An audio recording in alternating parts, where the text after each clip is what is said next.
Cette loi insensée qui permet l'auto-importation ou la micro-importation, cette nouvelle activité légalisée qui n'est que autre que de la contrebande, les importateurs de cabas, on vous a dit il va y avoir des conséquences économiques et financières désastreuses. Et ça n'a pas tardé puisque 48 heures après, depuis hier, le cours de l'euro début du mois de juillet 2025, record historique absolu.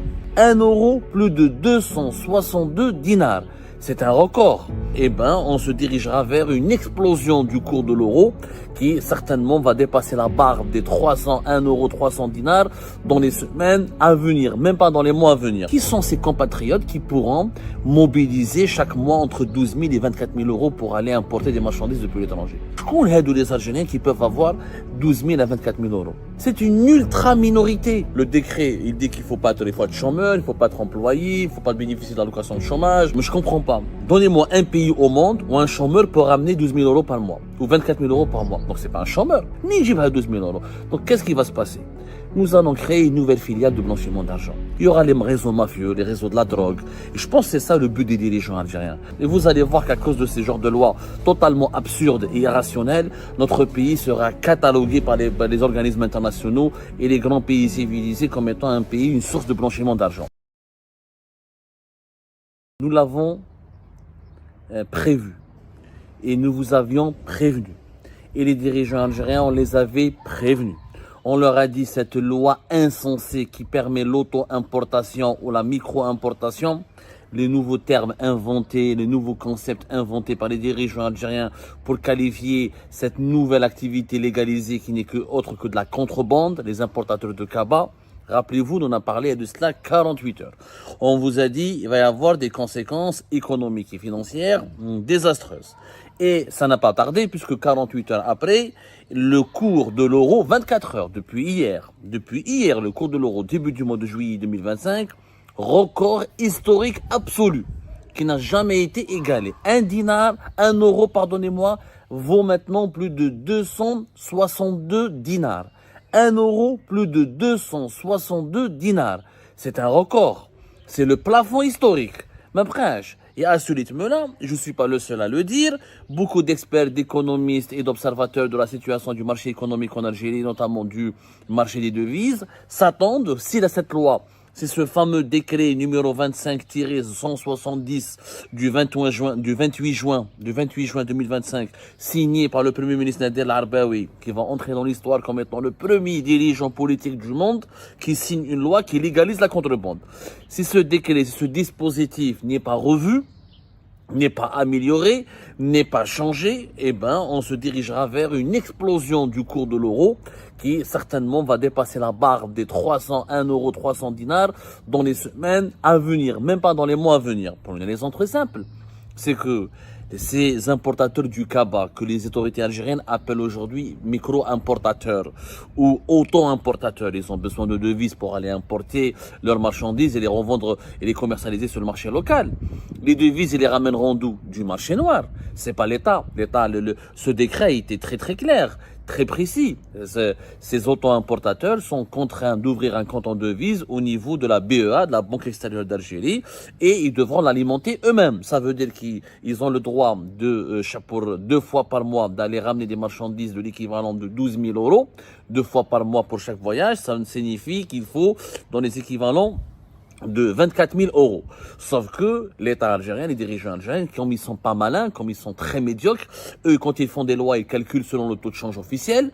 Or, l'euro, ce n'est pas la Banque d'Algérie ni les autorités algériennes qui vont le mettre à la disposition de ces auto-importateurs. Il faudra aller le ramener au niveau du marché noir. 12 000 euros, ce n'est pas 1,1 million de dinars. 12 000 euros, calculé aujourd'hui à 262 ou la safari à 265, c'est beaucoup plus d'argent que cela. Et ils auront le droit, comme le stipule le décret 25, le décret 25 numéro 25 170 du 28 juin 2025, ils ont le droit de ramener donc des marchandises d'une valeur de 12 000 euros à raison de 2 déplacements par mois au maximum. C'est-à-dire que par déplacement. Ils ont le droit de faire 2 déplacements à l'étranger pour ramener des cabas. Donc 12 000 plus 12 000, il faudra que 24 000. C'est pour les importateurs du cabas pour qu'ils puissent travailler et exploiter les libertés qui leur ont été concédées par cette nouvelle loi, devront donc se procurer chaque mois 24 000 euros. Qui va leur donner les 24 000 euros? C'est le marché noir, ils vont les acheter là-bas. Donc on va, comme pour les importations de voitures de moins de 3 ans de février 2023, on aura une très forte affluence sur le marché noir, la demande en devises, notamment de la demande en euros, puisque les Algériens et les Algériens, quand ils partent, on achète essentiellement dans les pays européens. Un petit peu en Turquie, mais en Turquie, même quand on parle en Turquie, on achète des devises, on ramène des euros et on les change contre la monnaie turque. On vend pas, on n'achète pas, les importateurs algériens, les commerçants algériens n'achètent pas la monnaie turque directement. Ils vont acheter l'euro. Avec l'euro, il sera échangé contre la monnaie turque au niveau au niveau des commerces et des bazars en Turquie où les importateurs du Kaaba ont leurs habitudes de s'approvisionner au niveau de ces marchés avant de ramener leurs marchandises en Algérie, ou les pays européens, l'Espagne, l'Italie, notamment la France, qui abrite la plus importante communauté algérienne à l'étranger. Et c'est là où, généralement, les importateurs de Kaaba font des va-et-vient entre l'Algérie et la France pour ramener des produits à revendre sur le marché national. Donc, il va y avoir une demande, la demande sur les euros va exploser, et la demande sur les dinars va chuter, ce qui va dérégler encore une fois la valeur de la monnaie algérienne, qui va significativement baisser, et la valeur de la monnaie européenne sur le marché noir en Algérie va augmenter. Je rappelle que le marché noir, c'est le seul marché qui fonctionne selon les normes de la rationalité économique. C'est-à-dire c'est le vrai marché qui fonctionne selon les véritables paramètres de l'économie réelle, la loi de l'offre et de la demande. Le taux de change officiel de la Banque d'Algérie est un taux de change artificiel, virtuel, qui est décidé selon des paramètres politiques. La valeur de la monnaie, c'est la loi de l'offre et de la demande qui la détermine, pas quelques électeurs centraux, quelques présidents de la République, quelques gouvernements qui décident de la valeur du dinar selon des paramètres politiques, le prix du baril du pétrole, le déficit budgétaire, les ressources budgétaires de l'État, en fonction des revenus en devises de l'État. Ça, c'est des paramètres politiques. Le véritable paramètre économique de la monnaie, la valeur de la monnaie, c'est la croissance économique du pays, c'est l'offre et la demande sur cette monnaie-là, c'est la confiance des investisseurs. C'est les 3 critères qui déterminent la valeur de la monnaie. Aujourd'hui, ces critères vont être encore bousculés par cette décision. Elle n'a aucun sens de légaliser la contrebande avec avec un euro qui vaut plus de 262 dinars. Cela signifie que l'euro deviendra inaccessible pour la majorité écrasante des Algériennes et des Algériens. D'abord, ce que les autorités algériennes ont évité d'aborder comme problématique ou ont évité de réfléchir sur certains problèmes que soulève l'application de cette nouvelle loi légalisant la contrebande en créant les auto-importateurs. Qui sont les Algériens? Qui sont ces compatriotes qui pourront mobiliser chaque mois entre 12 000 et 24 000 euros pour aller importer des marchandises depuis l'étranger? Je connais les Algériens qui peuvent avoir 12 000 à 24 000 euros. Qui sont-ils? C'est une ultra-minorité. Parce que la loi, le décret, il dit qu'il ne faut pas être des fois de chômeur, il ne faut pas être employé, il ne faut pas bénéficier de l'allocation de chômage, il ne faut pas avoir une activité de salarié, il ne faut pas avoir une autre activité supplémentaire, il ne faut pas besoin de registre de commerce. Donc, ce sont normalement des chômeurs. Mais je ne comprends pas. Donnez-moi un pays au monde où un chômeur peut ramener 12 000 euros par mois ou 24 000 euros par mois. Donc, ce n'est pas un chômeur. Si un chômeur peut mobiliser 12 000 ou 24 000 euros par mois, est-ce qu'on peut appeler ce chômeur un chômeur? C'est du jamais vu. Le décret 2570 il détermine clairement qu'est-ce qu'il faut. Il faut être personne physique, statut auto-entrepreneur, l'âge légal de travailler, nationalité algérienne et résident en Algérie. Donc même les Algériens de l'étranger ne sont pas concernés, ne peuvent pas devenir des auto-importateurs, ne peuvent pas normalement introduire des cabas en Algérie sur le marché national. Ils ne pourront pas le faire, ils n'ont pas le droit de le faire, c'est en applique. Il faut avoir aucune activité rémunérée, salariale ou commerciale ou profession libérale. C'est-à-dire qu'il ne peut pas être ni médecin, ni entrepreneur, ni commerçant, etc. Alors, ni jibhom, hadou les 12 000 euros. Un chômeur, comment un chômeur peut ramener 12 000 euros? comment il peut dépenser 300 millions de plus pour en dinars, comment il va mobiliser toutes ces espèces, comment il va retrouver comment il va récupérer, comment il peut mobiliser toutes ces ressources financières pour acheter des devises, des euros, dollars, euros. Le dollar, son cours aussi a explosé, mais l'euro, c'est encore une fois la monnaie référence en Algérie, parce que plus de 60% de notre commerce, de nos échanges commerciaux avec le reste du monde passent par les pays de l'Union européenne, donc les pays de l'euro. C'est pour ça que c'est l'euro, c'est la monnaie référence pour le pays. Les Algériens de l'étranger habitent essentiellement dans des pays qui utilisent l'euro, notamment la France et les autres pays de l'Union européenne. Donc, comment un chômeur peut ramener, il peut avoir les moyens d'acheter, de se procurer 12 000 euros. C'est pas un chômeur. Ça n'existe pas. En Algérie, on a inventé une nouvelle catégorie, les chômeurs riches. Les chômeurs qui peuvent avoir 12 000 euros. 12 000 euros en France, un chômeur en France, ou dans les pays développés, ne peut pas ramener 12 000 euros en espèces. Ni j'y vais à 12 000 euros. Donc, qu'est-ce qui va se passer? Nous allons créer une nouvelle filiale de blanchiment d'argent. Il y aura les réseaux mafieux, les réseaux de la drogue. Et je pense que c'est ça le but des dirigeants algériens. C'est de pérenniser, de faciliter la vie au blanchiment d'argent. Et vous allez voir qu'à cause de ces genres de lois totalement absurdes et irrationnelles, notre pays sera catalogué par les organismes internationaux et les grands pays civilisés comme étant un pays, une source de blanchiment d'argent. C'est-à-dire que nous poussons les mafieux, les trafiquants de drogue, les trafiquants de harraga d'êtres humains, les tueurs, les truands, les voleurs, ceux qui détournent de l'argent public, et ils vont utiliser des chômeurs, ils vont leur donner de quoi acheter les euros, parce que c'est pas possible. Wahed Zawali en Algérie ne peut pas acheter 12 000 euros. Ce n'est pas possible. S'il n'est pas commerçant lui-même, s'il n'a pas d'activité, s'il n'a pas de salaire, donc il va être aidé ou il va être utilisé par des réseaux de blanchiment d'argent qui vont qu'ils vont utiliser cette nouvelle loi d'auto-importateur ou de micro-importateur pour blanchir les capitaux issus de l'argent sale en Algérie. C'est ça. Et vous allez voir comment, non seulement, parce que là, attendez, l'impact là sur l'image du pays sera catastrophique. On a oublié, j'ai pas encore terminé, l'impact sur la vie et le quotidien des Algériennes et des Algériens. Un euro très cher, inaccessible. Ça veut dire que les étudiants algériens ne pourront pas aller étudier, aller financer leurs études facilement à l'étranger. Ce sera un luxe et accessible uniquement aux plus riches. Les Algériens qui devront aller se soigner à l'étranger. Ils ont besoin de l'euro. Si l'euro est très cher, comment ils vont aller se soigner à l'étranger? Comment ils pourront financer leurs soins? Troisièmement, et surtout, comment sur les voyageurs algériens? Maintenant, les Algériens qui vont demander un visa Schengen, il leur faut des justificatifs de ressources, des comptes en devises. Comment ils vont acheter des euros à un cours extrêmement élevé? Nous allons pénaliser les citoyens honnêtes. Les citoyens honnêtes qui travaillent, qui veulent aller étudier, qui veulent aller se soigner, qui veulent aller à l'étranger pour se déplacer, pour rencontrer leurs proches, ou retrouver leurs proches, ou pour passer de simples vacances, seront entièrement pénalisés. Seront totalement pénalisés parce que le marché des devises va les exclure. En plus de l'image catastrophique sur le pays, en plus, ce sera des fuites de devises, donc c'est du blanchiment d'argent. C'est du blanchiment d'argent. On va prendre des devises qui sont à l'intérieur du pays pour aller les dépenser à l'étranger pour ramener de la camelote. Donc, au lieu que l'Algérie trouve un moyen pour récupérer les devises du marché noir, pour les investir dans des économies créatrices de richesses, dans des entreprises, d'innovation technologique, d'innovation industrielle, dans les économies dans le tourisme, dans les secteurs des services, pour récupérer cet argent et l'intégrer au marché formel, l'Algérie fait des lois pour pousser les mafieux de l'informel à blanchir leur propre argent en faisant de l'importation des cabas.